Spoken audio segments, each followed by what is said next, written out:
mendietara bueltatuta, esan dugu, adibide batzuk ditugu, glaziar bat ikusiko dugu, ondo berbetan ikasi dudanetik. Bai, ez izeberg bat, glaziar bat.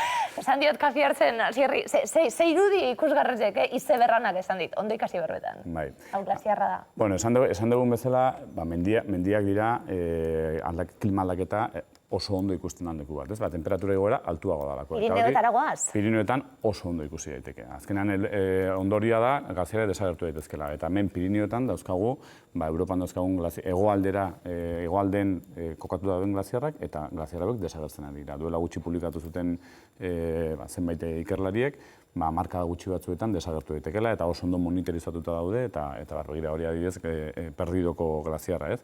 Baina, bueno, hortaz, hori da zerbait gertatzen ari dana. Baina, zer inpaktu gehiago dauka mendietan bizidan jendearentzako? Hori ikusten ditugun lubizi batzuek, mendiak bilakatzen ari dira leku batzuek leno irisgarriak ziranak, orain gero eta arriskutsuagoak dira, begira. Izotza galtzen danean, mendia erori egiten da, hori da... Eusleku hori galtzen da? Hori da edifizio bat bezala, eta hori poliki mendia erori egiten da, eta hori hor beran dagoen herrian, lubizi horrek bere kalteak egiten ditu, ez? Eta beste zenbait irudietan ikusi daiteke, gero eta lubiziak, gero eta maizago gertatzen dira mendietan, bai?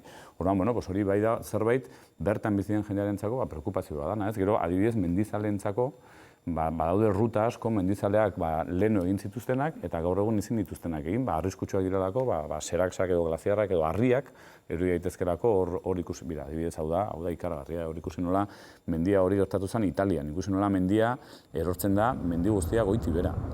Hori izotzak eusten duenean, hortxe oso ondo dago, baina izotza... Ze irudi, eta ziar, esaten zabiltzen apurtxu bet, beti mendizalei dagokien ez esate baterako, beti egindako bideak eta orain arte honelako arriskurik izan ez dituztenak, zelan aldatu da hau dana be, bai? Badaude ruta klasiko batzuek, Mont Blancera jotzeko adibidez, gaur egun nolabait itxita edo ez gomendatuak dirana, ez? Eta leheno hortikan jotzen zen. Imaginatu horrelako gauzak gero eta maizago gertatzen ari dira, mendi inguruetan bizidan jendearentzako, ez? Edo adibidez, leheno esan dugu, zea aberastasun daukate mendiek, baina aldi berean mendian bizi diren biztanleak daude munduan dauden pobreenetarikoen artean. Begira, ez hori da berdina, baina nola aiatzen den beko herrira. Herria guztiz suntxitu egin zuen. Horren kontra ez daukazu zer eginik. Eta horrelakoak Alpeetan eta Andeetan eta horrelako mendietan gero eta maizago gertatu dira. Izotza galtzen denean, izotzak eusten ditu nolabait mendiak, galtzen denean, horrelakoak gero eta maizago gertatuko dira, normala dan bezala, ez? Baina adibidez, beste ondorio bat ere bada, mendietan bizidan biztanle gehiena nekazaritzatik bizi da. Eta temperaturak igotzen baldin badira, hauek egin barrutena da, poliki bere landa eremuak edo, alturan gora egin. Igotzen joan. Hori zailtasun fisiko bada, kasu batzuetan posible da, baina egongo da limite bat ez dana posible izango. Hor egon zan kasu bat oso interesgarria hemen hitz egin genuena, eta zan oker ez banago Peruko nekazari bat, herri txiki batekoa, demandatu zuela Alemaniako enpresa oso potente bat, multinazional bat, azkenean bere baiaran edukiko zituen kalteak aldaketa klimatikoekin lotuta zeudelako eta ikerketa batek demostratzen zuen enpresa horrek aldaketa klimatikoari nolabait lagundu egin ziola, ez? Bueno, horrelako gauzak gertatzen ari dira. Hori mendian bertan bizi diranak, ez? Ura ez zaie faltako, baina gertatzen zaizki horrelako gauzak. Mendia gero eta maizago erori egite zaiela, eta nekazaritzarako Suizan ez da inbeste izango, baina Perun eta horrelako lekuetan bai edo Himalaian, nekazaritzarako gero eta leku gutxiago daukate, ez? Halare, mendietan jende asko bizi da, baina askoz jende gehiago bizi da mendietatik urrunago. Eta horiek bai daukatela ere, dependentzia berdina, ez? Lehen esan dugunarengatik. Pentsa adibidez, Indus errekan, Pakistan, India hartzen duena, edo Ganges errekan, Indus errekan bizidia 230 milioi pertsona. Indus errekaren inguruan, milaka kilometro egiten ditu, Himalaian Karakorumen hasten da eta hegoaldera egiten du. Gangesek, Indian, ia 500 milioi pertsona. Espainiak 40 milioi pertsona ditu. Hemen 500 milioi pertsona bizi dira erreka ibai erraldoi horren inguruan. Eta hortik datorren hori ikusten dian irudi guztiak, horiek ez, baina hor egiten da nekazaritza guztia, jende pila bat bizi da hortik, hiri pila bat bizi da hortik, daude ibaia horrekin, ur horrekin lotuta hori ikusten da, ez?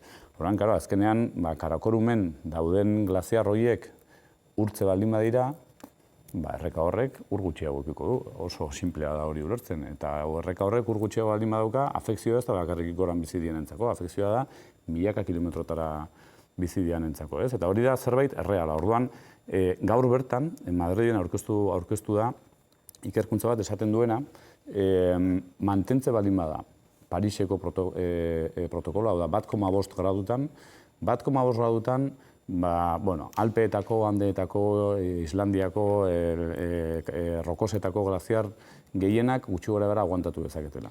Baina 2 gradutara pasatzea harin bagera, gehienak desagertu egingo dirala. Eta Himalaiakoak galduko dutela 2 eren hurrengo hamarkadetan. Orduan, dira, dauzkagun datuak dira, adibidez hori da Lima, ez? Lima bezalako hiri bat, dagoela leku batean guztiz lehorra dana, ez du erurik egiten, eta ura dauka, inguruan mendiak dauzkalako, eta mendi horiek glaziarrak dauzkatelako. Orduan, glaziarrak urtzu adin badira, ez dago urik. Oso horretxa da hori ulertzen. Eta hor ez badin badago, 9 milioi pertsona bezidean hiri batean, arazo bat daukagu. Orduan, mendiak uraren depositoan eta ez bakarrik depositoan behizik, eta ura banatzen eta gordetzen jokatzen duten papera oso garrantzitsua da. Ze interesgarria, Asier Hilario, mendiak esaten dugunien, ez talako bakarrik mendian egon, horrek takarren guztiarekin bai, ez da bakarrik mendian egon, eta mendiaz gozatu. Azkenien, ulertu behar dugu sistema, hau ez da kate hau eta dana batuta dauela, eta gauza batek bestiari eraginda, kasunetan, mendiek urrori nola gordetzen duten, zer reserva duten, azkenien almazen bata urarena, eta horre arazo bat daukagula. Hori da Euskal Herriko argazki bat, ez da behar glaziaretara jotea, guk hemen Euskal Herrien ez dauzkagu glaziarrak. Baina galdera eta egin beharko genioke gure buruari eta esan zergatik daukagu ura gure errekatan urte guztian zehar.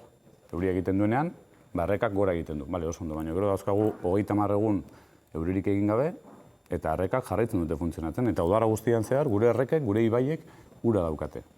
Hori zergatik da. Mendiek, gure mendiek, kareharrizko mendiek, esponja bat bezala, euria egiten duenean ura gordetzen digute, garbi-garbi, mineralizatu egiten dute gainera, eta gero poliki-poliki, iturburuetatik askatzen doaz, urte guztian zehar guk konsumitu alizateko. Asier Hilario gongo ginen, zeu entzuten? Esker. Infinito. Eskerrik asko, Asier Tartxerren, ze interesgarria.